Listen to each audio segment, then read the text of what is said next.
If you put everything on a bagel, that bagel will become everything.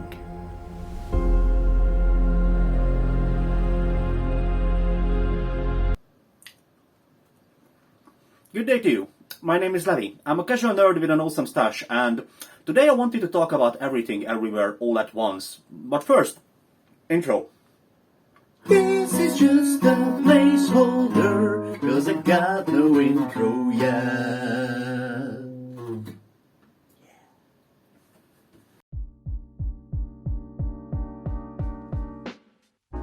I'm not kidding when I say that this might be the best movie I've seen all year. And why it is, I don't actually hear you say because this is a video and this is just how videos work. But even though you didn't ask, let me answer it for you. The movie was created by the dynamic director Daniel duo Dan Kwan and Daniel Schneider, and it's freaking awesome. Dynamic director Daniel duo. It's a family drama wrapped inside a science fiction film with some awesome action scenes, great camera work, overall super visual storytelling, and some very good comedy as well. Although sometimes it can be a bit weird, I really enjoyed it. So, let's discuss the plot real quick. The story revolves around the Wong family. Our main protagonist is Evelyn, played by Michelle Yeoh, who runs a laundry together with her husband Waymond, played by Ke-Huy Kwon. They are first-generational immigrants who are trying to live the American dream, but they are in a bit of a pickle as they are being audited by the IRS, while they also have to deal with some family drama. A lot of family drama.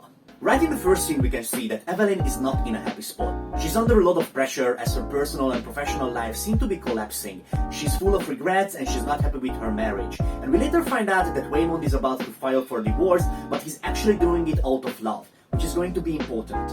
Evelyn also has to care for her elderly father, played by James Hong, who disapproves of her life choices. Evelyn left China against her father's wishes, and now she wants to show him that her life is not a complete mess, that she's not a failure, even though she doesn't actually believe this. You can see that she's constantly wondering, what if she made a different choice? And on top of this, Evelyn's relationship with her daughter Joy, played by Stephanie Hu, is also not the best. Joy is in a loving and committed relationship with a girl called Becky, played by Telly Madel, and while seemingly Evelyn is okay with their love, she's not willing to acknowledge it in front of her father. She's okay with it, but she's not really okay with it.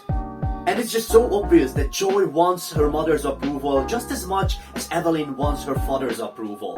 So as I said, a lot of family drama. And it gets even more complicated when Evelyn finds out that she's the chosen one who has to save the whole multiverse. You see, every little decision you make creates a new branch of reality.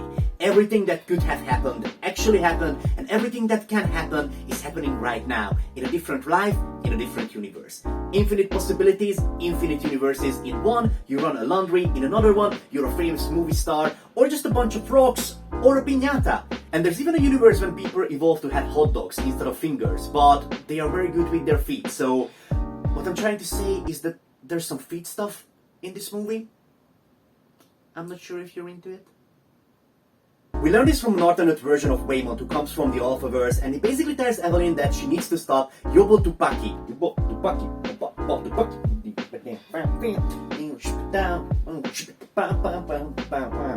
Right. A multiversal being who threatens the existence of everything, everywhere, all at once.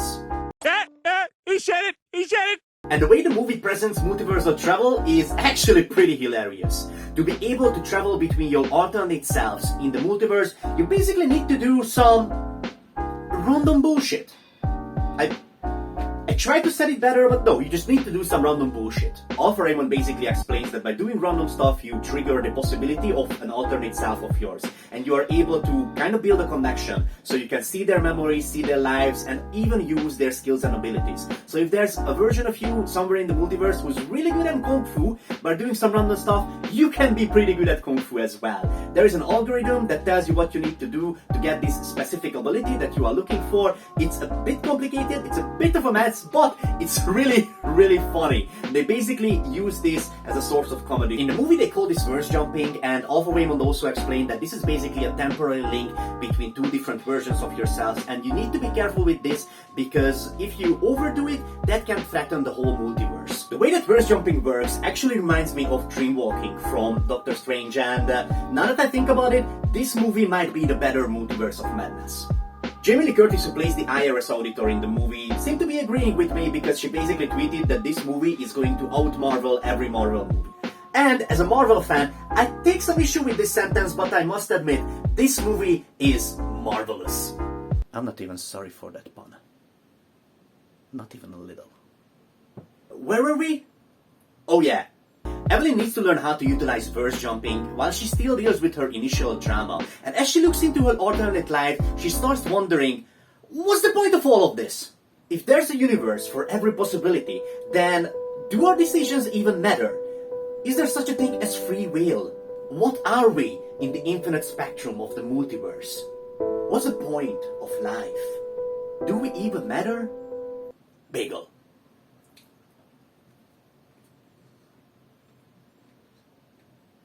This is a good bagel. Now, because I'm not really well equipped to answer all these questions for you, you're going to have to watch the movie. And the interesting thing is that, of course, this is not the first movie to ask these questions, but still, this movie has a ton of originality. While in the meantime, it very clearly plays homage and borrows elements and tropes from other movies. So, let's talk about influences. There's a lot. Probably more that I could identify. The Daniels basically play homage to cinema and the type of movies that they love. Some are sudden, like imitating the cinematic language of Wong Kar-wai, which, to be honest with you, I had to look up to understand. Some are more direct, like the Ratatouille parody. And I mentioned feet stuff before. I'm not sure if that's a clear reference to Tarantino, because he famously put a lot of feet in his movies, but it can be. There are two other clear influences in this movie that I wanted to talk about, and those are The Matrix and Jacky Chan. Hey, Editing Levy here. It's currently 4 AM as I'm putting together this video, and I just learned that the lead role was originally intended for Jacky Chan, but he turned it down, so that's that. Back to the video. Both are known for creative choreography and an intense visual storytelling, telling you a story through fighting. And Everything Everywhere plays homage to both in an absolutely breathtaking way. The first fight scene of the movie is basically a Jacky Chan fight.